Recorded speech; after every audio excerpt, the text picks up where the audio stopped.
கருணக்கிழங்க நீல வாக்கில் தின்னா ஸ்லைஸ் பண்ணிக்கோங்க. ஃப்ரெஞ்ச் ஃப்ரைக்கு கட் பண்ணுற மாதிரி.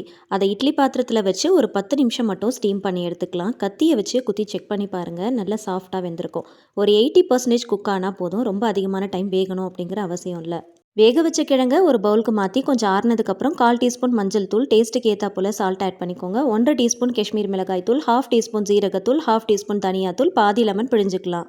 கிழங்குல மசாலா நல்லா கோட் ஆகிறதுக்காக 1/2 டேபிள் ஸ்பூன் அளவுக்கு ஆயில் சேர்த்துக்கலாம். கூடவே 1 டீஸ்பூன் இஞ்சி பூண்டு பேஸ்ட், கொஞ்சமாக கருவேப்பிலை சேர்த்து நல்லா மிக்ஸ் பண்ணிக்கோங்க. சேர்த்துருக்கிற மசாலா கிழங்குல நல்லா கோட் ஆகிற மாதிரி மிக்ஸ் பண்ணிட்டு ஒரு 10 நிமிஷத்துக்கு அப்படியே ஊற விட்டுறலாம். கடாயில் கொஞ்சமாக ஆயில் ஊற்றி சூடானதும் கிழங்குங்களை ஒரேடியாக போட்டுறாம பேட்ச் வைஸாக பிரித்து போட்டு பொரிச்சு எடுத்துக்கோங்க. எல்லா பக்கமும் நல்லா செவந்து வர அளவுக்கு பொரிச்சு எடுத்துக்கலாம். கிழங்கு எண்ணெயில் போட்ட உடனே திருப்பிடாமல் கொஞ்சம் நேரம் கழித்து மிக்ஸ் பண்ணிங்க அப்படின்னா எண்ணெயில் மசாலா உதறாமல் இருக்கும். மேலே நல்லா கிறிஸ்பியாக உள்ள நல்லா சாஃப்டாக இருக்கும். கண்டிப்பாக அந்த ரெசிபியை ஒரு தடவை ட்ரை பண்ணி பாருங்கள். ரீல்ஸை மறக்காமல் சேவ் அண்ட் ஷேர் பண்ணுங்கள். பேஜை மறக்காமல் ஃபாலோ பண்ணிக்கோங்க. தேங்க்ஸ் ஃபார் வாட்சிங்.